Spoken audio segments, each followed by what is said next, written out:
Bonjour à tous, aujourd'hui on accueille Erika Cupit qui est UX designer social, donc un mélange entre designer d'expérience et designer social.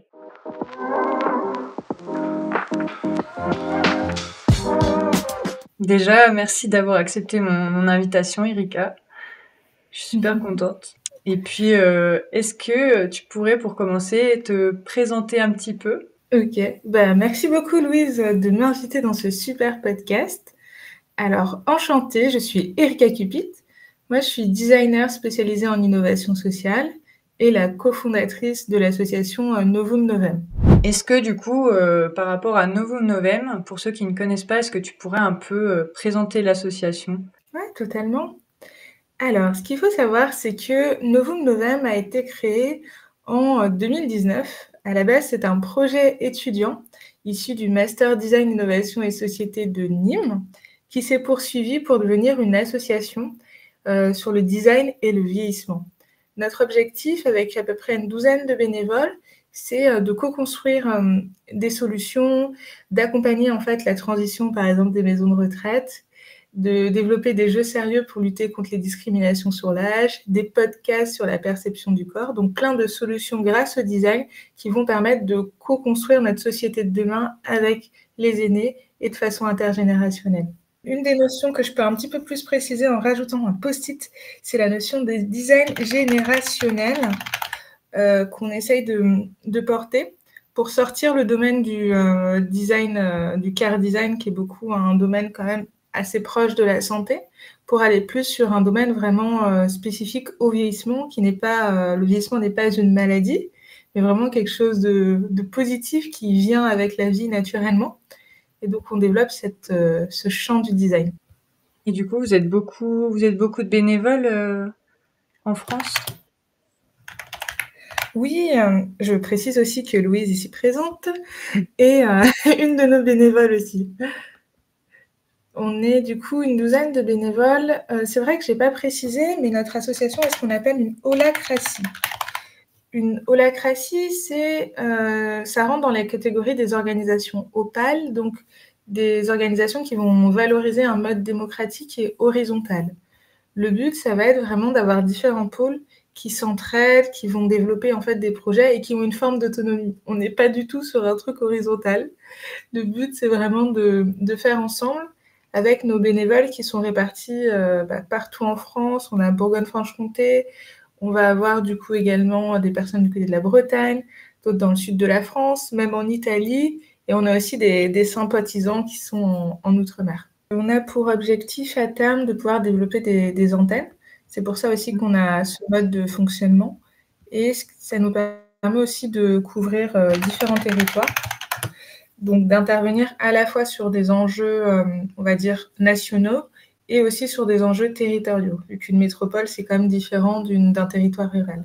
Est-ce que tu penses que tu pourrais nous définir la gamification et en quoi elle peut être utilisée pour répondre à des problématiques sociales comme ici l'agisme? C'est une super question, parce qu'effectivement, dans l'association Novum Novem, on a un pôle jeu qui va en fait développer en fait des jeux sérieux pour lutter contre les discriminations sur l'âge. On va y revenir un petit peu après. Et on utilise en fait des méthodes de gamification. Il y a plusieurs choses dans la gamification. On va avoir vraiment le fait de, on va dire, jouer, qui est différent quand même de la gamification. Donc c'est ce qu'on va faire un peu tous les jours, par exemple jouer à des jeux de société. Et on peut distinguer en fait vraiment le fait d'amener un sujet complexe par le jeu. Et donc là, on utilise des méthodes de gamification. En fait, les méthodes de gamification sont un mélange entre des méthodes d'intelligence collective, bien souvent, des méthodes de ludopédagogie et amener des thématiques complexes. Nous, l'agisme, on l'amène par le jeu parce que si on disait frontalement aux personnes, en fait, vous avez des comportements discriminatoires, ça va être compliqué. La plupart des personnes vont assez mal le prendre et ça ne va pas leur permettre de faire un pas de côté vu qu'on va les braquer. Et un peu plus pour préciser la notion d'agisme, vu que je ne suis pas sûre que tout le monde la connaisse, l'agisme, c'est l'une des discriminations les plus banales et c'est la discrimination sur l'âge. Ça veut dire qu'on va dire à une personne: «Ah bah tu n'as pas, tu pas assez vieille, pas assez jeune pour faire telle ou telle chose, pour passer ton permis, pour voyager seule». C'est en fait considérer que et définir une personne par son âge et lui poser des limites. Et du coup, effectivement, la gamification peut permettre de répondre à des problématiques, sociales parce que, elle va l'amener de façon différente. C'est aussi une question de public. Il y a des personnes avec qui c'est difficile, en fait, de remettre en question leurs pratiques, leurs comportements. Donc le fait de l'amener par le jeu, c'est une façon différente et il y a aussi, ça permet aussi de roger des rôles, en fait, qu'on a dans la société, des mécanismes aussi de domination pour mieux les déconstruire.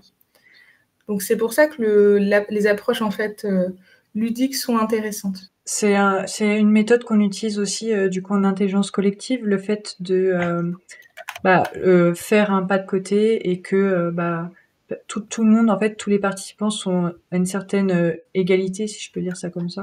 Totalement. On peut dire qu'il y a des degrés de gamification. On va avoir, par exemple, dans la gamification, des choses assez simples, comme par exemple, le fait d'utiliser des méthodes telles que les fameux chapeaux de Bono, qui permettent, d'attribuer un rôle à chaque participant, par exemple, d'un atelier et grâce à ce rôle, la personne va faire un pas de côté. Par exemple, le rôle, d'être positif, de rebondir toujours positivement sur les idées des autres ou au contraire d'être négatif. Donc ça c'est un exemple et après on va aller sur de la gamification de plus en plus complexe, comme par exemple avec, les fresques. On va avoir aussi, des jeux sérieux qui sont immersifs. Donc il y a des degrés.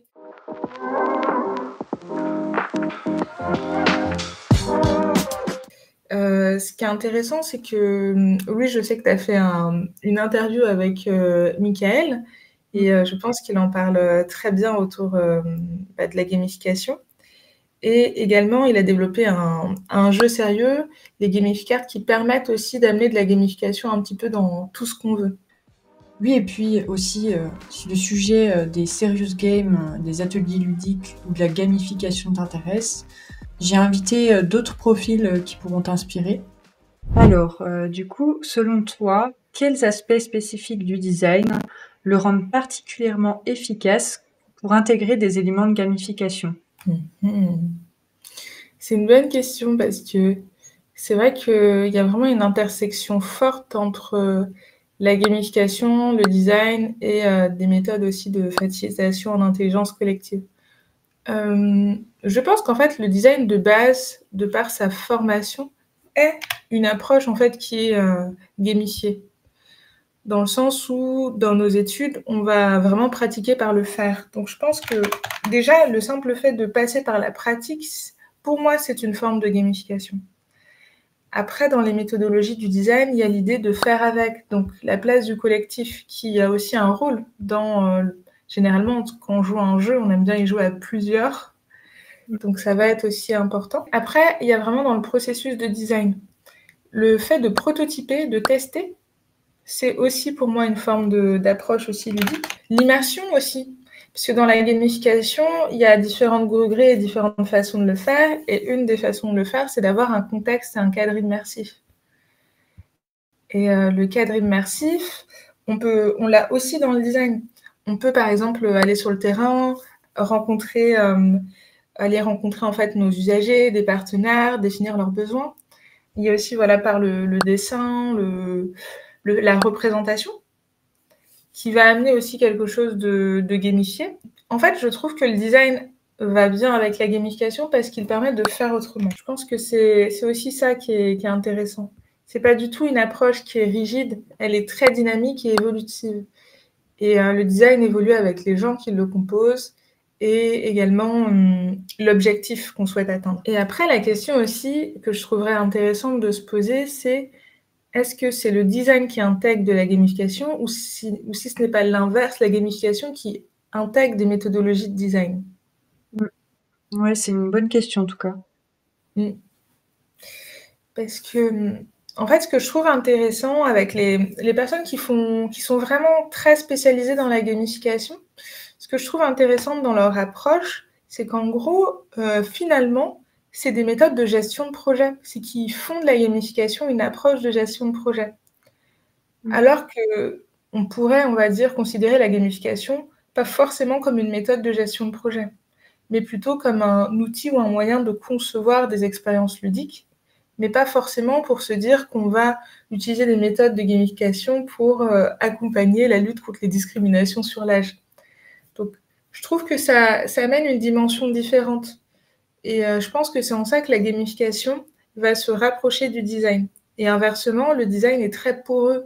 Donc en fait, il se rapproche de tout ce qui peut l'aider, que ça soit sciences sociales, démarche d'évaluation, prospective.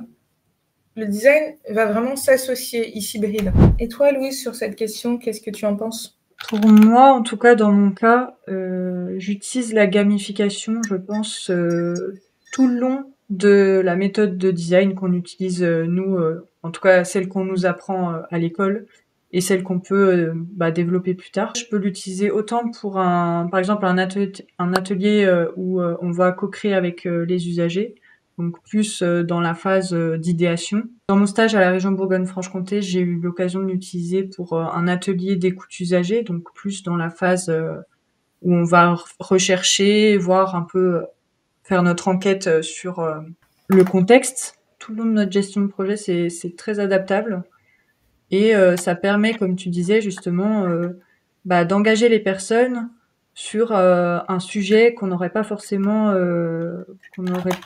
abordé comme ça de but en blanc, quoi.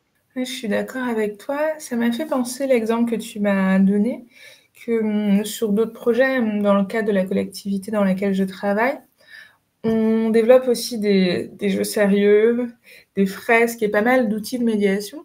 Et ce que je trouve intéressant, c'est que on va dire, le design pour moi est une approche de gamification par essence. Vu qu'on va chercher le moyen de séduire, de capter l'attention, d'amener un sujet autrement, de toucher un public qui serait potentiellement parfois réfractaire au fait de participer. Et du coup, pour faire ça, on donne des formes, par exemple, à nos outils d'enquête. Ça va pas être une simple grille d'entretien façon enquête sociologique, pas du tout. Au contraire, ça va être, par exemple, un énorme panneau d'affichage où les personnes vont pouvoir mettre des jetons pour voter, d'autres vont pouvoir réagir dessus. Donc, en fait, naturellement, comme on est confronté à des problèmes de créer de l'engagement, faire participer les personnes, essayer de capter, on va dire aussi de façon fidèle leur ressenti sans qu'il y ait de biais, et naturellement, on va aller sur des méthodes de gamification aussi, mais qui sont aussi induites par le design. Je pense aussi que, de nos jours, on est un peu obligé d'intégrer en fait les usagers à nos projets en fait, parce que je pense que c'est important que tout simplement ça les concerne et que le projet à la fin il soit adapté à la cible. Et le fait justement de les intégrer, ça aide à construire un projet qui sera viable en fait, tout simplement. Totalement. Et pour la petite anecdote sur les jeux sérieux qu'on développe dans l'association, en fait, on va dire que c'est d'abord une approche de design, puis de gamification et de design, en termes de méthodologie. On a d'abord commencé par questionner. On se rend compte qu'il y a des comportements agistes, il y a des gens qui discriminent d'autres personnes. Je précise aussi qu'on en est tous victimes, hein, que ça soit depuis notre plus jeune âge et quand on est retraité ou à un âge beaucoup plus avancé. C'est tout au long de notre vie, dans le contexte professionnel, quand on va par exemple faire ses courses, quand on va chez le médecin, ça arrive à chaque instant. Et certains publics, notamment racisés et les femmes, sont encore plus touchés avec ce qu'on appelle l'intersectionnalité. Donc on avait collaboré avec une ONG sur ces enjeux-là et on a demandé en fait, ils accompagnent en fait des jeunes qui développent des projets à l'international. On leur a demandé, pour vous, qu'est-ce qu'on pourrait faire pour lutter contre ces discriminations ? Et ils nous ont dit de faire un jeu. Et c'est là où c'est intéressant, c'est que le design explore des hypothèses. Donc on a exploré le fait que, faisons un jeu, qu'est-ce que ça va donner ? Et là, après, on avait fait un design sprint, donc un marathon créatif pour permettre aux personnes de proposer des idées et d'amorcer un début, on va dire, de prototypage de ces idées. Et à partir de ça, on a développé notre projet de recherche autour, en fait, des jeux sérieux pour lutter contre les discriminations sur l'âge. Quels sont les objectifs, principaux qu'il y a derrière la création de jeux, sérieux sur l'agisme? Et qu'est-ce que tu aimerais que les participants, ils en retirent, en fait, après avoir, fait un des ateliers, de jeu? Alors, pour expliquer aussi, la structuration, nous avons abouti à 3 types de jeux sérieux pour lutter contre les discriminations sur l'âge. On pourra rentrer un peu plus dans le détail pour vous donner des exemples un peu plus concrets. Je précise aussi pourquoi on en a plusieurs et pourquoi on a été sur des jeux sérieux. C'est qu'en fait, actuellement, il existe des jeux sérieux pour, par exemple, autour du harcèlement scolaire, il en existe sur l'environnement, même sur les finances, mais il n'en existe pas ou très peu, de jeux sérieux ou d'approches qui permettent de parler de l'agisme. Donc en fait, on en parlait précédemment, c'est une discrimination qui est tellement banale qu'en fait, c'est normal. On a même de l'agisme institutionnel. Interpersonnel, c'est quand c'est entre 2 personnes, et autodirigé, c'est-à-dire qu'on est nous-mêmes, en fait, on se fait nous-mêmes de l'agisme, en fait, en permanence. Et on a aussi l'agisme organisationnel ou structurel qui est lié à une organisation, par exemple votre entreprise. Et donc on s'est rendu compte que dans ces différents cas, on avait une problématique d'agisme et qu'il n'y avait pas de solution qui permettait en fait notamment de sensibiliser les personnes à ça. Au début, en fait, on était vraiment sur le niveau 1. Les personnes ne se rendent pas compte des situations d'agisme, on va essayer de les sensibiliser. Et après, par la suite, on s'est dit, on va pas rester sur de la sensibilisation quand même, on va essayer d'aller un peu plus loin. Et on s'est dit qu'on allait conscientiser. Donc sensibiliser, ça permet de se rendre compte, par exemple, des situations, de se rendre compte que l'agisme existe déjà. Conscientiser, ça permet de se rendre compte que, ah, je fais de l'agisme en fait, et on en fait tous en permanence. Et également, les autres en font. Ça permet de se rendre compte des comportements. Après, on a un troisième jeu qui nous permet de favoriser le passage à l'action. Pour instaurer de nouveaux comportements, faire en sorte que les gens qui soient témoins aussi de situations d'agisme puissent en fait réagir.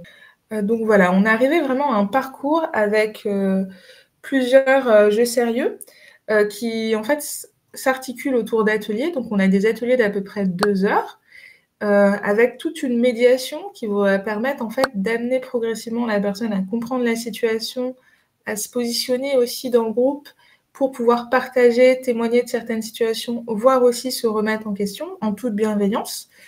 Et les jeux sérieux, pour moi, sont un outil.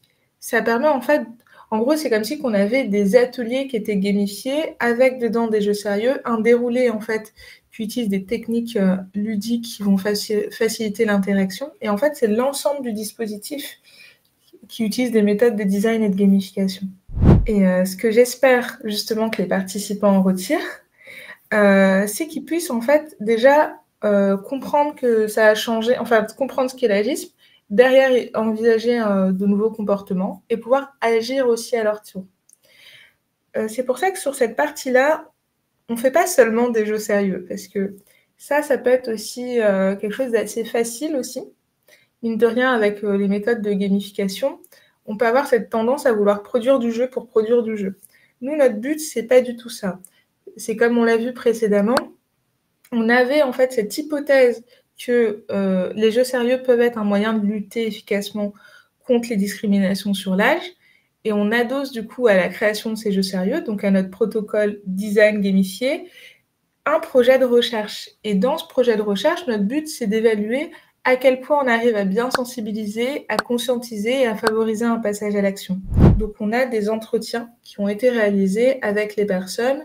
Là, on en a réalisé à peu près 4, avec 3 semaines de décalage par rapport à l'atelier. Et en termes de résultats, on obtient des choses hyper intéressantes, du style « Ah, c'est l'horreur, du coup, je vois en permanence des situations agistes, des gens en fait qui sont vraiment désagréables. » Donc c'est intéressant en fait, vu que les gens ont bien compris du coup certaines choses. Ça leur permet aussi de mettre les mots sur certaines situations qu'ils peuvent vivre parfois au quotidien, ou même dans leur famille. Ça arrive aussi que certains nous ont dit « Ah bah merci beaucoup, grâce à ça, j'ai pu dire à ma famille, stop, là vous faites de l'agisme ». Donc ça leur permet vraiment de s'imposer un peu plus, de poser leurs limites.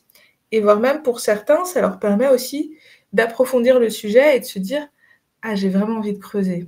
Ou travailler sur une problématique sociale comme l'agisme, ça a une dimension humaine assez forte. Et en quoi l'association entre la gamification et le design va-t-elle contribuer à avoir un impact positif? Alors pour moi, c'est un peu particulier parce que dans les processus de design, la conception en fait, le processus lui-même a un impact. Donc il est pas neutre. Et ce qu'il faut savoir, c'est que nos jeux sérieux sont co-construits aussi avec, les participants et les structures dans lesquelles on intervient pour faire nos ateliers de sensibilisation. Donc du coup, je pense que rien que le processus a un impact positif et après derrière, il y a vraiment, l'outil en lui-même, les jeux sérieux. Il y a aussi la communication qui est faite autour parce que du coup, c'est un sujet dont on va pouvoir parler, on va pouvoir aussi beaucoup plus se saisir. Je pense que d'un point de vue général, si on prend la définition du design qui est de pouvoir maintenir l'habitabilité du monde selon Alain Findelli, en fait, c'est que le design permet de trouver des solutions concrètes, en fait, à des problématiques sociétales telles que l'accès aux droits, que, l'accessibilité, que des enjeux autour, du handicap, par exemple. Donc je trouve qu'en fait, le design en lui-même permet d'avoir un impact positif parce qu'il trouve des solutions à des problèmes complexes. Concernant la gamification, je trouve qu'en fait, pour moi, son objectif n'est pas nécessairement de trouver des solutions, parce que pour moi, c'est un mélange entre un outil, une méthode et une posture, mais plutôt en fait d'apporter une façon de présenter ces solutions. Donc je trouve que ça permet une meilleure interaction, de travailler sur du relationnel, travailler aussi sur la forme et l'expérience aussi qu'on souhaite faire vivre aux personnes. Alors, parlons un petit peu, des projets de Novum Novem. Donc, dans quel cadre s'inscrivent, ces projets-là et comment votre approche va intégrer à la fois la recherche-action, l'innovation sociale, mais aussi la lutte contre l'agisme? Du coup, Novum Novem, c'est une association dans laquelle nous avons du coup une douzaine de bénévoles et nous n'avons pas de salariés.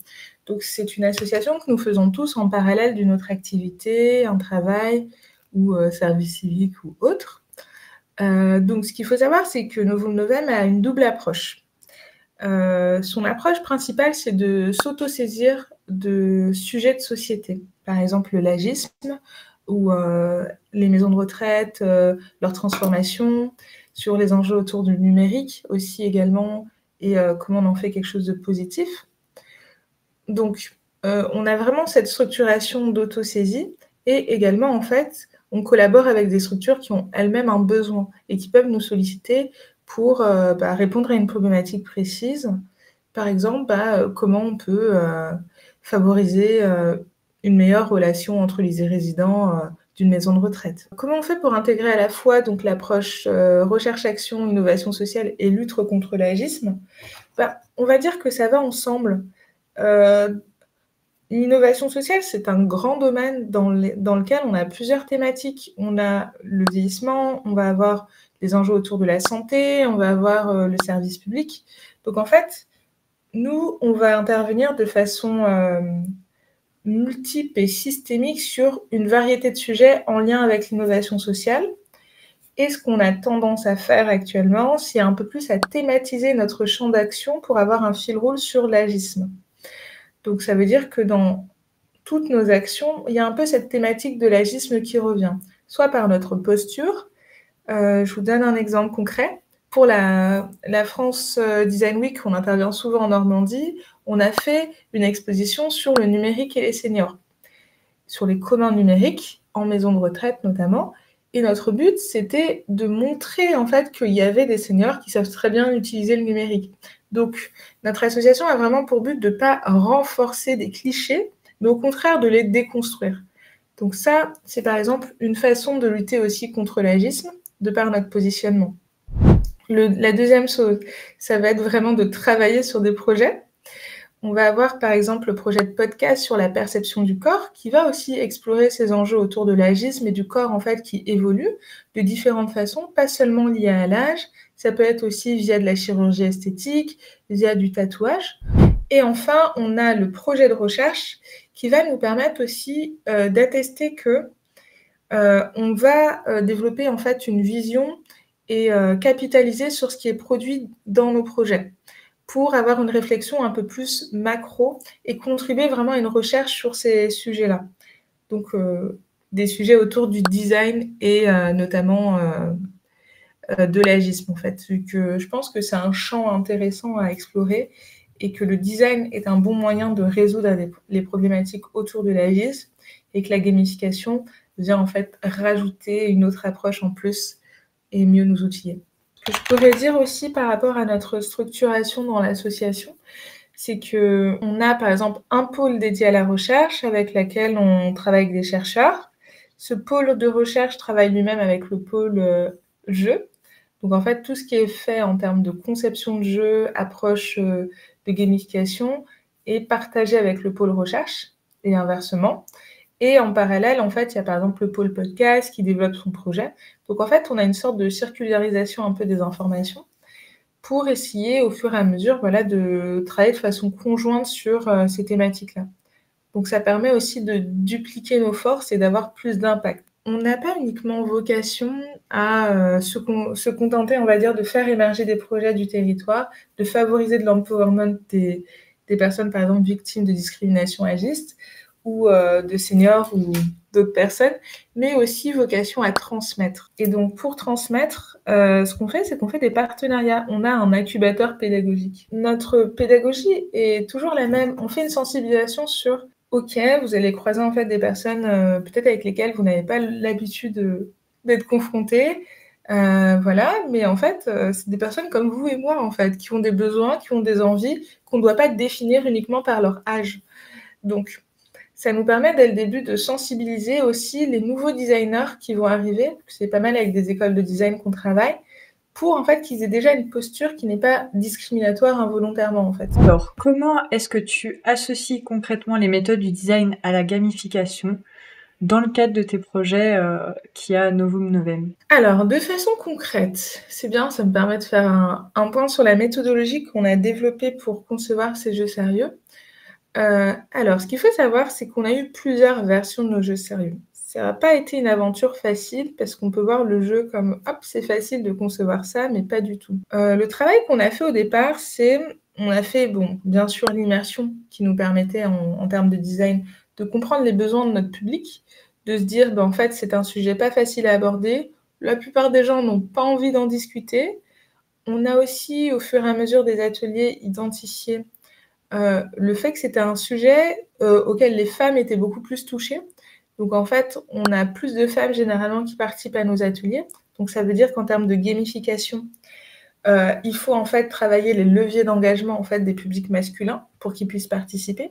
Donc en fait, c'est une sorte de porosité. Le design permet d'identifier des problématiques et la gamification, grâce à ces méthodologies, permet d'y répondre à certains moments. Ou inversement, parfois, on a des problèmes de gamification. Par exemple, on va se rendre compte que dans l'animation, on passe beaucoup trop de temps ou que notre format n'est pas adapté parce qu'on est trop en mode tour de parole. Et du coup, c'est très long. Donc, à ce moment-là, on se dit, comment le design peut permettre de résoudre des problématiques de gamification. Si j'en reviens un peu plus sur ce que je vous disais, donc on a fait une partie d'immersion, compréhension des besoins. Et en fait, c'est vraiment dans la phase d'idéation qu'on a après très vite associé idéation et gamification. On a fait beaucoup de veille sur les outils de design qui existaient déjà. On s'est demandé en fait qu'est-ce qui existait en termes de design dans le domaine du vieillissement, puis aussi dans le domaine de la gamification. Est-ce qu'il y avait des sujets autour de l'agisme ou pas?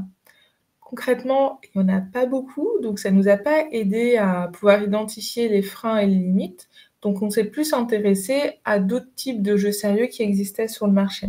Dans la phase d'idéation, après avoir fait la veille, on a poursuivi aussi, vu qu'on a le projet de recherche en parallèle, avec une bibliographie. Donc sur la gamification, il y a plein de théories, de façons de procéder qui existent. Donc on s'est intéressé à ça pour savoir comment on allait concevoir nos jeux sérieux. Ça nous a permis aussi après de faire des rencontres aussi, en étant un peu plus à l'aise sur nos pieds avec un sujet qu'on maîtrisait beaucoup plus. de rencontrer des acteurs qui faisaient de la gamification, rencontrer aussi des personnes qui travaillent autour de l'agisme pour identifier encore plus, des pistes de solutions. Donc là, on est un peu sur la partie,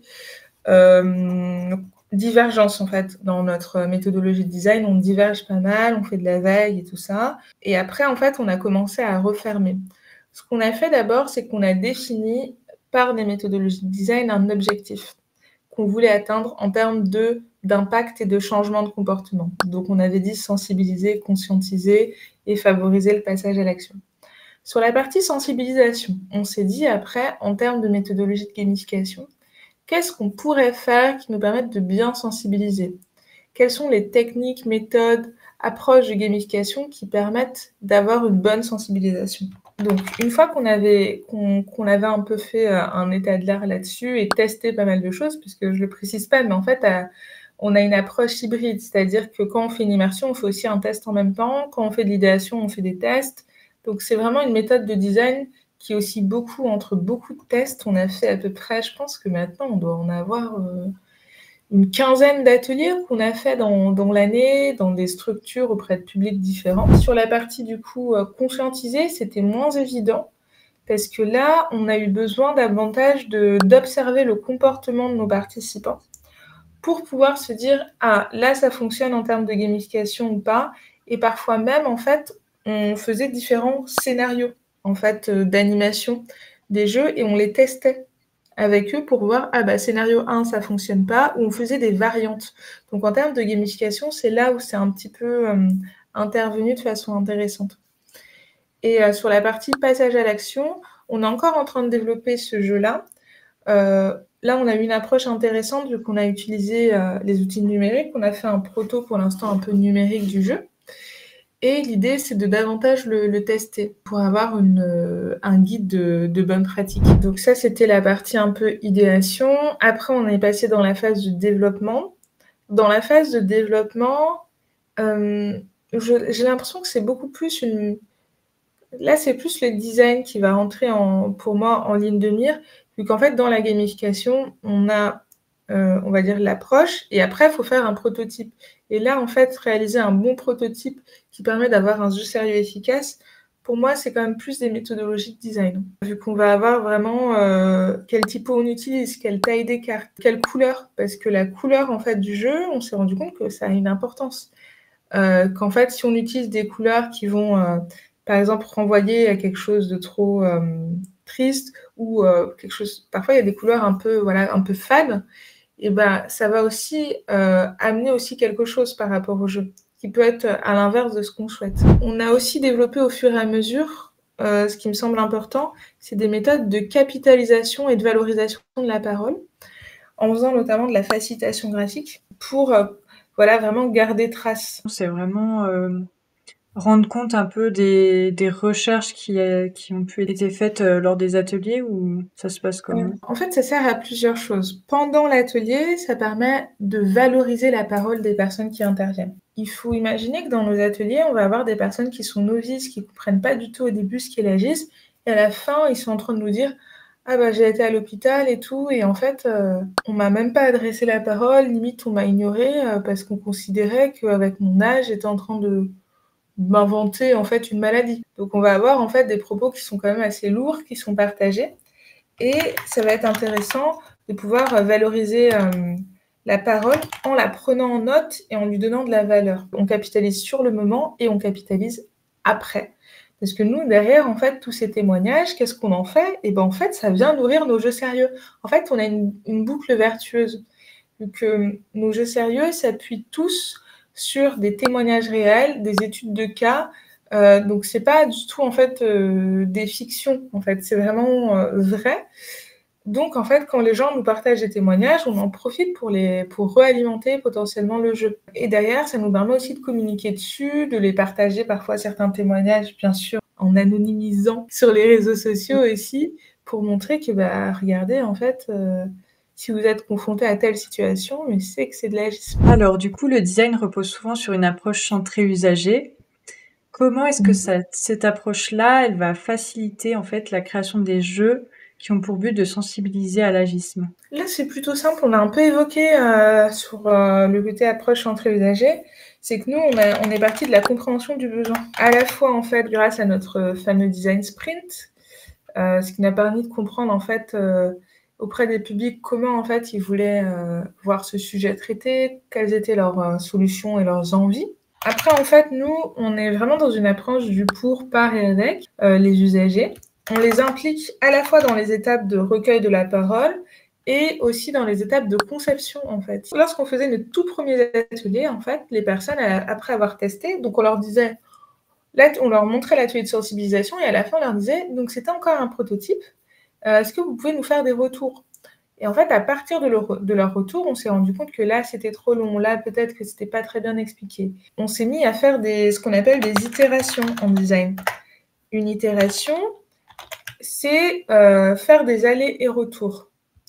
C'est-à-dire considérer que là, ça va pas, donc on améliore, on corrige, on retourne en arrière, en fait, si on a besoin. Je préciserai aussi l'approche centrée, parce que nous, on a fait nos thèses après différents publics. L'utilisateur, techniquement, à la base, c'est une personne qui utilise un service. Nous, dans notre cas, on les considère pas comme des utilisateurs, vu qu'on n'a pas de service à leur proposer derrière. Mais c'est plutôt des citoyens, des habitants du territoire, des partenaires, des associations, des entreprises. On est en train aussi de développer une version de nos jeux sérieux spécialisée sur l'accompagnement à l'emploi des profils seniors en entreprise pour lutter contre ces discriminations et le fameux plafond de verre quand on est par exemple à 45, 55 ans ou même parfois avant ça. Donc voilà, c'est plus, je dirais, une approche centrée, parfois même, on peut même dire communauté, selon les terrains dans lesquels on a intervenu. C'était vraiment des groupes qui étaient constitués et dans d'autres cas, c'était vraiment des habitants qui venaient parce que pour eux, c'était un enjeu d'utilité publique en fait. Est-ce que tu pourrais du coup nous partager un projet ou un jeu que vous avez conçu à Novum Novem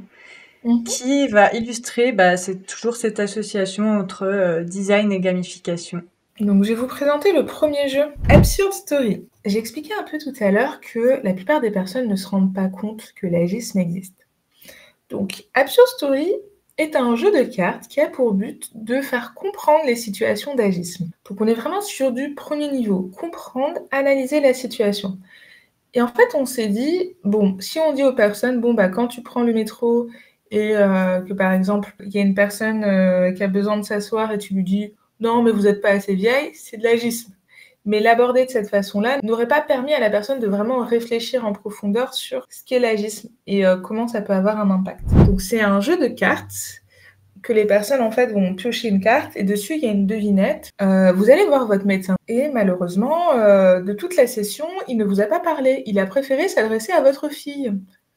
Qu'est-ce qui a bien pu se passer? Et l'idée c'est que les participants puissent deviner qu'est-ce qui a pu se passer. Ce qui est intéressant quand même, c'est qu'on se rend compte qu'il y a, on va dire, 3 types de réactions. La première fois, les gens vont considérer que oh, c'est peut-être la personne, elle a des problèmes d'audition ou elle comprend pas. Ils vont en fait souvent avoir un comportement qui pointe, entre guillemets, la victime d'agisme.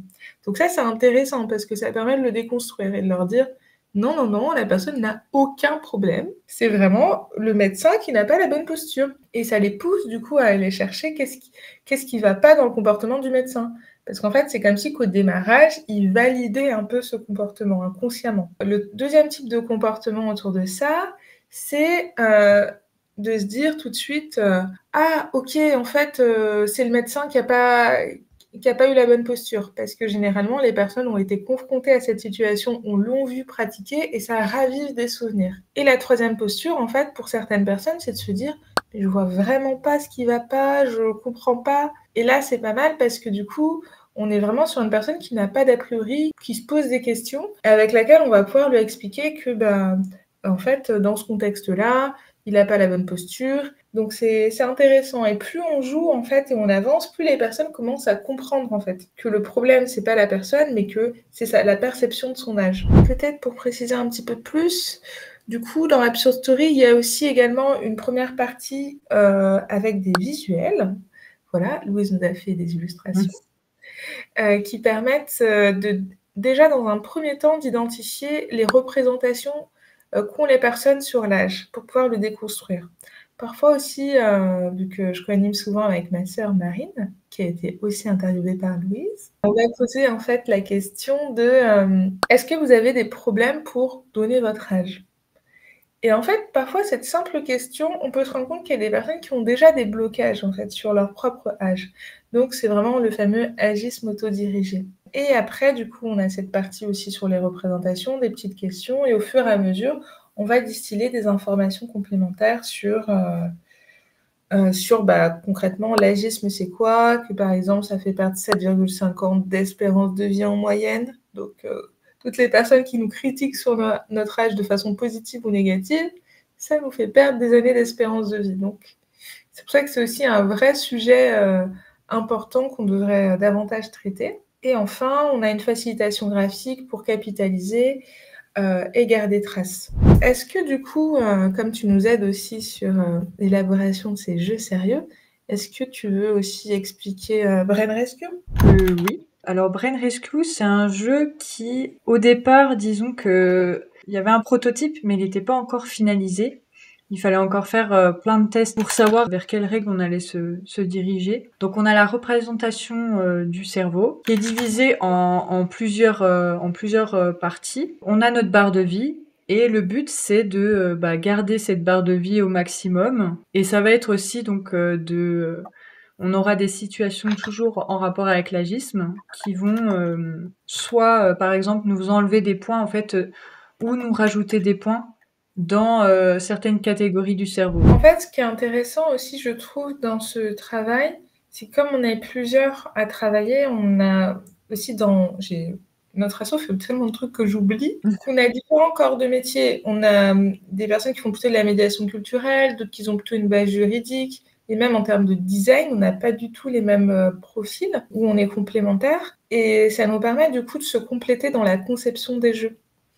Donc d'avoir vraiment des approches très différentes. Donc ça, c'est bien. Et il y avait quelque chose qui m'avait marqué aussi, c'était le fait que du coup, une participante qui était, je crois qu'elle était spécialiste du design et je crois en recherche, il me semble, enfin je sais plus, et qui disait que elle, cette approche du cerveau qu'on avait représenté vraiment juste une tête, elle aurait peut-être vu un dessin plutôt du corps entier en fait, parce que c'est un impact l'agisme sur vraiment le corps entier et pas seulement le cerveau. Mais je trouve ça intéressant justement de voir un peu tous les retours qu'on peut avoir sur la forme du jeu qu'on a, quoi. Oui, c'est ça. Tout le monde est touché par ça, donc tout le monde a quelque chose à dire dessus. Et du coup, en fait, ça se retranscrit en termes de conception du jeu et mécanisme de gamification. Il y en a sur Brain Rescue, on a une version compétitive, en fait, alors que Absurd Story, c'est vraiment un tour de parole. Parce que, en fait, il y a certaines personnes qui vont plutôt vouloir, en fait, challenger. Et vouloir, en fait, au contraire, se dire c'est mon personnage contre les autres personnages, mais c'est aussi intéressant parce que ça permet d'amener, en fait, de rejouer toujours des phénomènes de société et de mieux les expliciter, de dire, du coup, par la suite, ah bah vous voyez, par exemple, effectivement, il y a des personnes dans certains contextes, ils vont dire que oui, c'est de l'agisme, ils vont agir, tandis que dans d'autres contextes, ils vont essayer de minimiser les choses. Et ces comportements-là, le fait qu'ils s'expriment par le jeu, ça nous permet aussi de l'évoquer et de les faire conscientiser à la personne qui, derrière, va, on l'espère, se dire « Ah, ok, j'ai tendance, en fait, dans certaines situations, à avoir des biais cognitifs. » Voilà, donc des altérations dans mon comportement ou des éléments extérieurs qui influencent ce comportement. Les sciences cognitives aussi nous intéressent beaucoup dans cette approche-là. Et du coup, pour passer à l'action, est-ce qu'il n'y aurait pas un troisième jeu? Effectivement, il s'appelle Memory Card. Memory Card, alors c'est notre jeu qui est encore un petit peu en construction, mais sur la base du jeu, la toute première version, l'idée c'était d'avoir un parcours de vie. Vu que la problématique avec l'AGIS, c'est que les gens vont dire « Oh, mais c'est que pour les vieux !» Alors que pas du tout, ça nous concerne tous. Donc en fait, le fait de voir qu'on a un personnage qui va passer de ses 18 jusqu'à ses 100 ans et qu'il est confronté à des situations d'agis qui vont en fait l'empêcher de réaliser certaines choses dans sa vie ou carrément lui faire prendre des décisions, Ça permet en fait de montrer l'impact global et le but des joueurs en fait. Donc ils positionnent les différentes cartes au fur et à mesure, ils font évoluer leurs personnages dans la vie. Le but c'est qu'ils ont des cartes qui viennent les challenger, des cartes agistes, et c'est qu'ils trouvent des moyens de contrer, de pouvoir rebondir. Par exemple, quelqu'un qui dit oh, t'as 50 ans, tu t'habilles encore comme une gamine. Qu'est-ce qu'on fait concrètement à ce moment-là? Comment on réagit? Parce que ça peut être très violent et on ne sait pas toujours comment faire. Et c'est bien de savoir replacer les personnes correctement dans leur contexte, de bien leur dire bah, ça ne se fait pas, ça ne se dit pas, et pas justement réagir toujours de façon très réactive, parce que parfois ça permet pas de faire une bonne dissociation. Parce que le problème avec l'agisme, c'est qu'on va prendre des commentaires, sur le moment on peut réagir, mais derrière on va les intérioriser. Quelqu'un qui vous dit oh, tu fais pas ton âge quand quand tu as 25 ans, quand tu as 65 ans et que tu as intériorisé ces petites phrases-là, c'est dévastateur. Parce que quand tu fais ton âge, eh ben, c'est perçu négativement, du coup. Mais ça me fait penser aussi à une situation que on parlait un coup avec l'asso. Mmh. Quand on est dans le bus et qu'il y a une personne âgée qui rentre dans le bus, bah pour moi en fait, t'es censé lui laisser ta place et des fois en fait selon la vision des gens, ça peut être vu comme enfin un comportement agiste en fait justement de laisser sa place à une personne en jugeant qu'elle est trop vieille pour rester debout dans le bus. Mmh. Et ça m'avait marqué. Ah, mais c'est génial, oui, ce que tu évoques, et c'est toute la subtilité. C'est qu'en fait, l'agisme, c'est beaucoup une question de représentation et qu'est-ce qu'on met derrière, comme tu l'expliquais.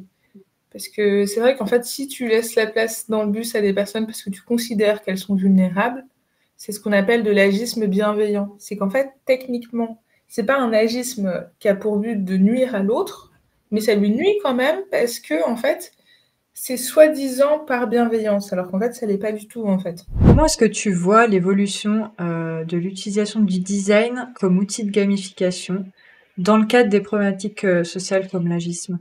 D'un point de vue général, ce que je trouve intéressant, c'est qu'on voit qu'on est dans une ère du jeu ou de la ludification. Je trouve ça plutôt intéressant, vu que dans notre société, il y a vraiment à tous les niveaux, hein, que ça soit jeu de société, intelligence collective. En fait, je trouve qu'il y a de plus en plus de place pour le faire ensemble. Le faire, le rire ensemble. Donc je trouve que dans les prochaines années, ça va pas mal évoluer. Nous, on se rend compte, par exemple, ne serait-ce qu'avec nos jeux sérieux pour lutter contre les discriminations sur l'âge, qu'il y a des collectivités qui s'en emparent. J'ai pas évoqué, mais en fait, on collabore aussi très bien avec le Grand Lyon, qui développe Mhm. une fresque de l'agisme, en fait. Et ce qui va être intéressant de ce côté-là, c'est qu'on se rend compte qu'il y a plusieurs personnes qui identifient le même besoin et qui se disent ok, on va créer un espace, un cadre bienveillant et dynamique pour pouvoir discuter de ces sujets-là. Les entreprises aussi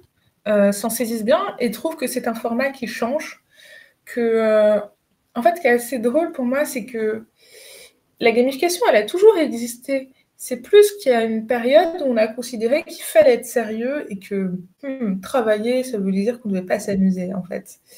Ça fait penser à la notion de travail de base, qui est aussi, en tout cas dans notre mot travail, est issu d'un mot assez proche du mot labeur, en fait. Sur certains publics aussi, je pense que ça a du mal de se dire qu'on peut utiliser des jeux dans le cadre du travail.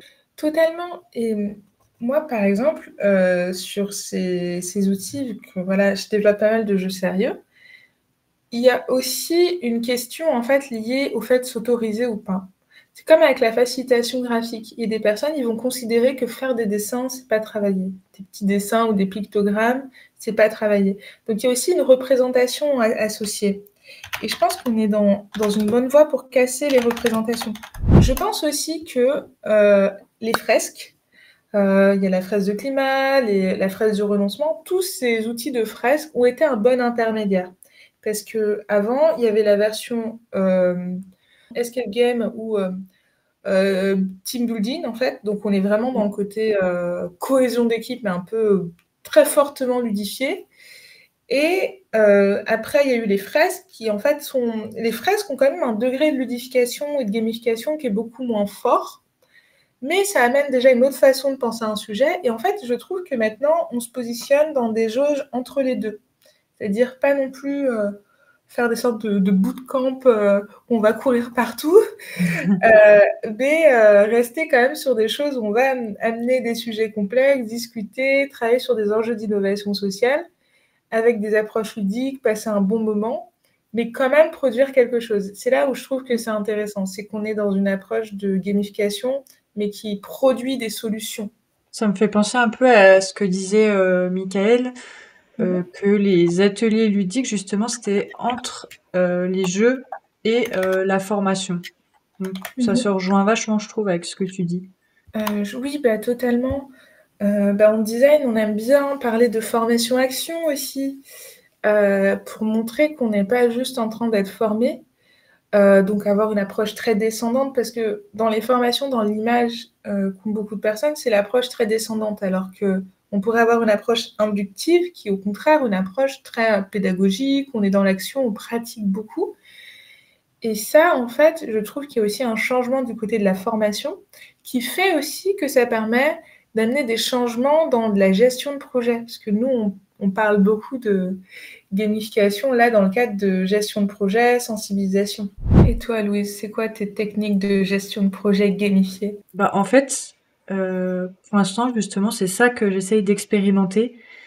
C'est Mmh. à quel moment je dois intégrer de la gamification ou pas.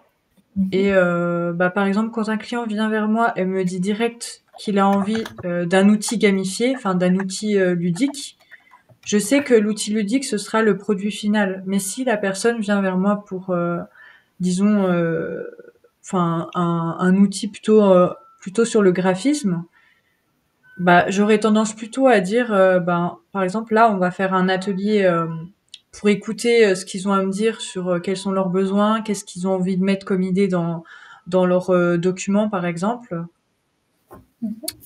mais sans dire que le prototypage, en tout cas, il sera pas aussi poussé que si le produit final est un outil ludique. Mais c'est vrai que Mhm. j'aime bien utiliser les cartes. Enfin, j'adore tout ce qui est dessin via la tablette, parce que j'utilise Procreate Mhm. en ce moment. Et du coup, ça me permet de faire des petites cartes pour créer les ateliers ludiques. Mhm. Ça m'a beaucoup inspiré ce que tu as dit, Louise. En fait, je trouve qu'il y a un sujet intéressant peut-être à explorer, c'est la gamification et la création de communautés. Parce que une création de communauté, c'est vraiment design de participation, design d'organisation, selon dans quelle catégorie on aime caler l'objet. Mhm.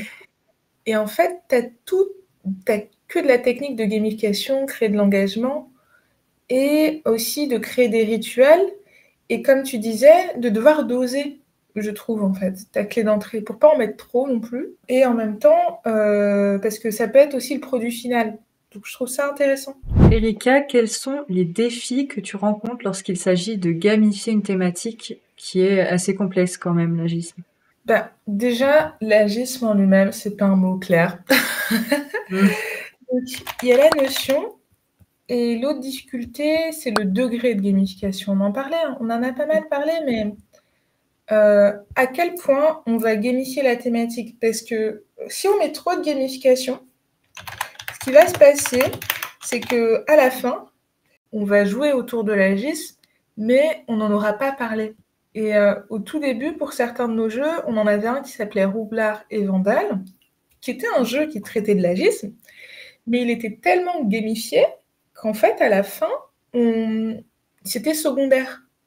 Sauf que nous, on veut traiter notre sujet, notre questionnement en fait sérieux, on veut le traiter au premier plan. Et donc en fait, c'est pas grave si il y a moins de jeux et que c'est moins fun. D'où l'avantage du coup d'avoir aussi des supports comme les cartes ou les dessins, enfin les illustrations, qui restent assez Mm. simples et qui permet aussi de, enfin ça invite les participants, je pense aussi à plus parler du sujet. Totalement. Et effectivement, l'un des autres défis, Comme on en parlait un peu avant, c'est les publics. On expérimente avec beaucoup de publics différents.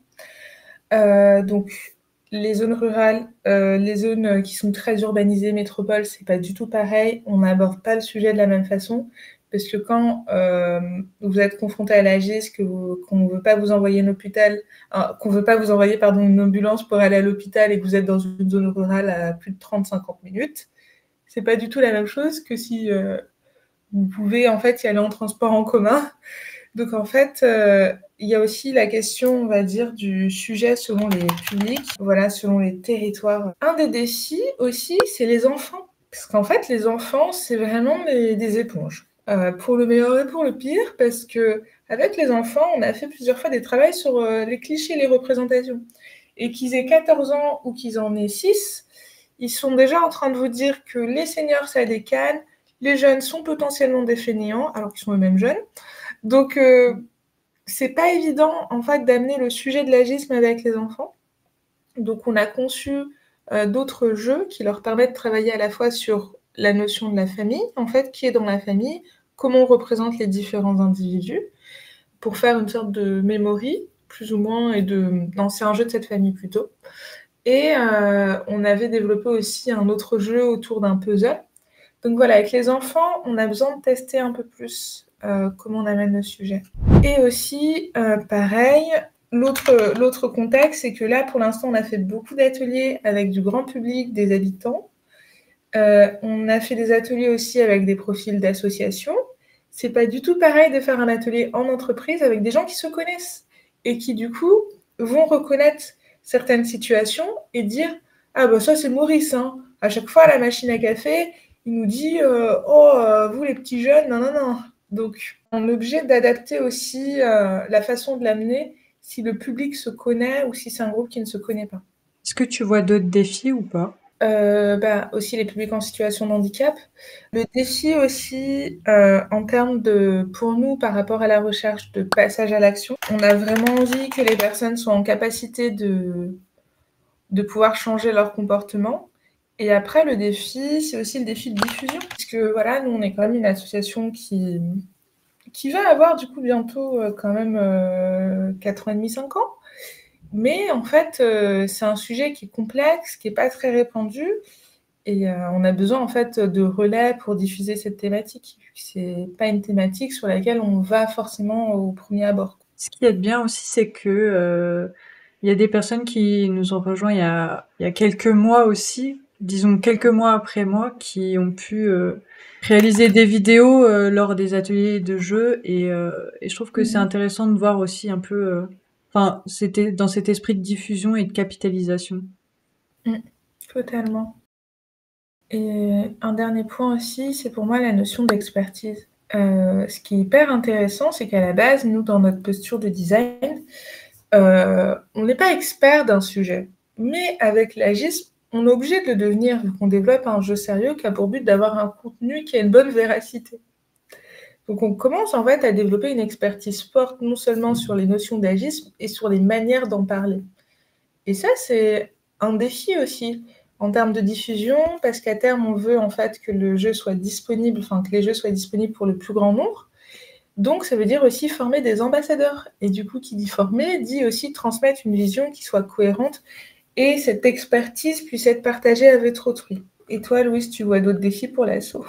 Bah là, du coup, par rapport au fait qu'il y ait des ambassadeurs, en fait, je me dis qu'il va falloir faire tout ce qui est support pour euh, pour former à animer, par exemple, ou vu que c'est un peu dans l'optique de délégation, j'ai l'impression, il faut que chaque personne de l'asso qui a envie, par exemple, d'aller animer un jeu à tel endroit ou à un autre endroit, puisse avoir un peu les supports liés à tout ce qui est qu'est-ce que l'asso, qu'est-ce que l'agisme, tout ce qui est outils de médiation en fait. Et ça, je pense que ça va être cette partie-là qui va être ultra intéressant et important à développer. Mm. Ouais, d'accord avec toi, la transmission et former quelqu'un, c'est pas évident. Et peut-être dernière chose, notre défi, c'est qu'en fait, comme nos jeux, ils évoluaient beaucoup au début, ils n'avaient pas toujours les mêmes règles. Enfin, on a l'objet, on a la règle principale, mais il y a tellement eu de variantes qu'il y avait des fois, on se perdait. Et pour les nouvelles personnes qui venaient nous rejoindre leur expliquer le jeu, on avait du mal à l'expliquer sans leur faire jouer. Ça, je pense que c'était un sacré défi aussi. Si tu devais résumer pourquoi le design et la gamification forment-ils une combinaison puissante pour sensibiliser ou carrément résoudre les problématiques sociales? Ok, et ben, je vais te citer 5 choses par rapport à ça. La première, c'est que si tu associes le design et la gamification, ça te permet d'avoir vraiment, entre guillemets, un impact qui est quand même avéré techniquement. Il y a eu pas mal de recherches, si c'est bien fait, bien sûr. Il y a eu pas mal de recherches qui ont montré qu'en fait, le jeu amène des changements de comportement, amène aussi de la créativité, permet d'avoir un impact sur les personnes, en fait. Ça, c'est pas mal. Et après, le défi, c'est le niveau d'impact. Donc, en fait, nous, on veut aller jusqu'au passage à l'action, mais ça pourrait être, en fait, l'impact en termes de sensibilisation. La deuxième chose, c'est qu'en fait, en termes d'interaction, je trouve que dans les problématiques sociales, qui dit social dit qu'on traite, on parle avec de l'humain. Et en fait, le relationnel, l'humain, le design va amener en fait des solutions, des approches, des façons de procéder, des prototypes. Et là où la gamification est forte, c'est qu'elle va permettre d'engager, de faire autrement, d'infuser de nouvelles postures. Donc c'est un bon combo en fait. Ce qui est génial quand même, c'est que le design et la gamification, ils partagent ensemble tous les deux le fait qu'on peut les utiliser pour résoudre des problèmes sociaux. Je précise bien ça comme ça dans le sens où c'est une opportunité de le faire. Parce qu'on peut utiliser le design aussi pour être bien capitaliste et vendre des chaussures façonnées par des enfants du tiers-monde, quoi. Donc ça aussi, c'est que dans leur fonctionnement, ils peuvent être utilisés de façon positive. Donc déjà, de base, il y a cette opportunité-là qui est intéressante. Le quatrième point, c'est que dans le fonctionnement du design et de la gamification, il y a quand même cette idée à la fin d'aboutir à quelque chose. Donc, le simple fait de se dire qu'on va prototyper, qu'on va façonner un objet, une expérience, ça permet de résoudre, entre guillemets, une expérience, enfin, du moins de faire vivre une expérience sociale et du coup, potentiellement, de pouvoir résoudre certains sujets. Et enfin, sur les problématiques sociales, si on prend par exemple l'exemple du non-recours au droit, ça va aussi permettre à des populations ou à des personnes qui ont des difficultés en fait avec l'utilisation de certains services, certains outils, de pouvoir y avoir accès. Parce qu'on va concevoir en fait tout un parcours qui va permettre de faciliter leur expérience. Un point qui était quand même intéressant entre la différence quand même entre le design et la gamification, qui fait que ça peut vraiment être utilisé de façon binaire ou conjointe, c'est que le design, à la base, en termes d'expérience utilisateur, a pour but de la simplifier, de la sublimer, entre guillemets. La gamification peut la rendre plus complexe, parce qu'en ludifiant quelque chose, ça veut dire que, par exemple, la personne, au lieu de simplement valider ses pas sur un téléphone, vous voyez, il y a des applications de compteur de pas, et ben en fait, peut-être qu'elle va devoir tourner la roue après pour voir si elle a un bonus. Et donc, ça rajoute des étapes. C'est là où il faut bien, selon moi, cibler le public, ce qu'on va en faire pour voir si c'est une étape intéressante. Mais l'avantage, c'est que la gamification va créer de l'engagement et du coup, derrière, ça peut permettre de fidéliser, d'aller plus loin en fait que si on en était resté parfois à une solution de design beaucoup plus classique. Donc pour les personnes qui souhaitent en savoir plus ou tout simplement explorer ce domaine, pour toi, qu'est-ce que tu leur conseillerais? Par quoi leur conseillerais-tu de commencer? Regardez le podcast de Louise. Vous êtes peut-être dessus. Alors, bon, sans rigoler, mais je pense que c'est un très bon podcast vu que les intervenants ont pu déjà partager pas mal de choses. Un des outils qui était pas mal, c'était la boîte à outils de la gamification. C'est un livre qui est très bien conçu parce que dedans, en fait, il y a des fiches pratiques, des exemples. Donc ça permet aussi de bien débuter de ce côté-là. Je pense aussi que si vous voulez commencer, ça va être de pratiquer, voilà, tout simplement. D'essayer de vous dire, ok, j'ai telle thématique, comment j'essaye d'amener de la gamification. Je vous donne un exemple. Disons, comment améliorer la mobilité des jeunes. Donc, par exemple, si on fait une approche de design, le design va se dire, bon, on va essayer de trouver des solutions pour comprendre pourquoi ils ne bougent pas, par exemple.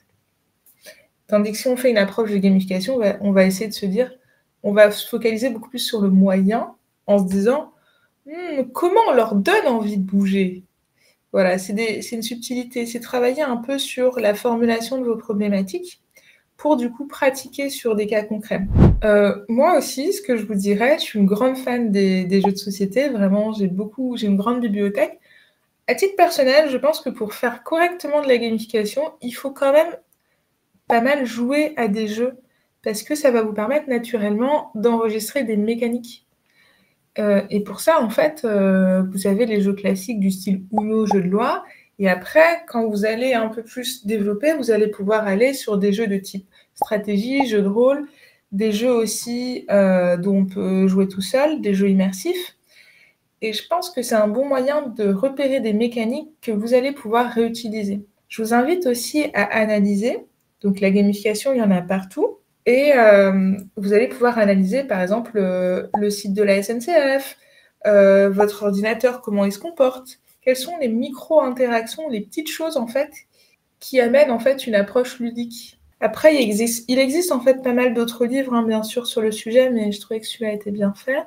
Je pense qu'aussi, si vous voulez aller plus loin, je sais que Feedback, Michael, du coup, qui était intervenu dans l'autre podcast, ils ont une mini-formation en ligne sur la gamification, donc qui est très bien. Je pense qu'utiliser aussi des outils de facilitation en intelligence collective, c'est aussi une manière d'amener des techniques de gamification. Et enfin, faire appel à des professionnels si vous voulez aller plus loin, tout simplement. Parce que je pense qu'il y a un moment, c'est bien en fait d'expérimenter par soi-même, d'essayer de se former, donc de suivre des formations. Ça, il y en a des formations en gamification ou game design. Et après, faire appel à des personnes qui savent en faire, parce que vous allez apprendre à leur côté, faire avec eux. Et ça va vous aider du coup à aller beaucoup plus loin. Et à comprendre aussi la posture, parce que c'est là la subtilité. C'est qu'on peut avoir toutes les techniques du monde, mais si on n'a pas la posture et la façon de réfléchir, un peu comme avec le design, c'est difficile en fait de vraiment appliquer la gamification. Je pense que moi, j'en suis à cette étape-là. Enfin, je suis arrivée à un moment où il faut que je fasse appel à peut-être me former sur ce sujet-là, en tout cas. Bah, ça, c'est une bonne idée. Tu as aussi les tiers-lieux que je vais qualifier de ludopédagogiques. Parfois, en fait, c'est des bibliothèques où ils font ça, où en fait, ils ont des sortes d'initiations en fait, sur des jeux sérieux, ils font venir des intervenants. Et il y en a carrément qui travaillent sur le développement de projets, de jeux, un peu comme nous on fait dans l'association. Et ça, c'est aussi un bon moyen de pratiquer. Il y a aussi le syndicat des game designers, que vous pouvez aussi rejoindre, je pense, ou en tout cas solliciter pour échanger. Et nous, ce qu'on avait fait également dans mon travail à côté, pas celui de l'association, c'est qu'on avait fait une formation en gamification. On avait fait intervenir aussi Mickaël sur le sujet. Pour finir, est-ce que tu pourrais nous partager quelques ressources? Alors, les ressources inspirantes que je pourrais vous partager, c'est en fait des ressources pour moi qui sont connexes à la gamification, qui vont être des techniques de design qui s'hybrident avec d'autres domaines, notamment. Vous avez aussi, par exemple, j'aurais dit, les travaux de démocratie ouverte, parce qu'en fait, sur la participation citoyenne, ça peut être intéressant d'explorer. Les différentes fresques qui existent aussi, donc fresque du climat. Je sais qu'il y a une fresque de la démocratie qui a été développée, parce que ça vous permet, par exemple, de participer à leur formation, de comprendre comment ça a été construit. Le livre, je vous ai partagé un des livres sur la gamification déjà, mais il en existe d'autres, c'est qu'après je les ai pas forcément lus, donc je préfère pas m'engager, comme on dit. Une personne inspirante. On a parlé de la création de communauté, donc je parlerai de Marie Kerebel-Allary, qui est une super designer, qui a pas mal travaillé sur la notion de communauté, la création de rythme, le fonctionnement. Sur la gamification, il y a la chaîne YouTube de Feedback, du coup, qui parle un peu de ces méthodes de gamification. C'est vrai qu'à titre personnel, je ne connais pas non plus beaucoup de personnes qui font de la gamification en tant que telle, en tant que spécialité, je précise. Pas juste à côté. Il n'y en a pas tant que ça, je trouve. Je pense que ça va se développer au fur et à mesure. En termes de podcast... Il y a Design Masterclass qui est plutôt pas mal, mais il n'y a pas de sujet à proprement parler sur la gamification, mais ils ont fait un sujet sur les seniors, enfin plusieurs podcasts dessus. Donc en tout cas, si vous êtes intéressé par l'agisme, c'est pas mal. Pour comprendre si on est vraiment sur le design participatif, j'ai fait un glossaire sur le design participatif, donc vous pouvez aller sur mon blog Design et collectivité également. Design et collectivité qui est une mine d'or pour tous les designers et même les métiers connexes, je dirais. Merci beaucoup, Louise, c'est adorable. Et en fait, je pensais que dessus, j'ai fait un podcast avec Alexandre Simonet, qui travaille à la médiathèque de Nîmes, du Carré d'Art, et qui est vraiment génial, parce qu'en fait, lui, il travaille justement sur des approches de ludopédagogie dans le domaine numérique. Et il y a en fait ce qu'on appelle le NOGA, qui est un festival d'art numérique qui a lieu tous les ans à Nîmes, et qui est super sympa pour explorer ces thématiques. Oh, et j'en profite parce que une des amies de ma sœur, Pauline, a créé un podcast avec... Enfin, c'est pas un podcast, c'est plutôt un média qui explore en fait les enjeux des jeux vidéo. Je vous le prends juste... voilà. Il s'appelle Ya. Et c'est un podcast qui travaille sur le jeu vidéo et l'environnement. Enfin, pas un podcast, média. Désolée, je bug. On parle d'écologie dans les jeux vidéo. Et je pense qu'en fait, regarder les jeux vidéo, l'historique, le fonctionnement, comment ça fonctionne. Ah oui, un truc qui est génial. Tout ce qui est technique narrative. En fait, ça vous permet de ludifier n'importe quoi, juste par l'écriture et la façon dont vous allez amener l'information. Ça, c'est ce qu'on appelle banger. comme certains disent. Est-ce que si, avec un pitch, vous arrivez à amener de la narration et quelque chose de ludique, de bien écrit, là, vous êtes au sommet, franchement. Je remercie Erika d'avoir accepté d'apparaître dans le podcast. Si toi aussi tu aimerais que je vienne t'interviewer, si tu es designer, facilitateur, game designer, ou que tu utilises une nouvelle méthode qui inclut les usagers dans ta création, que tu crées de l'engagement auprès d'une communauté de manière créative, n'hésite pas à me contacter.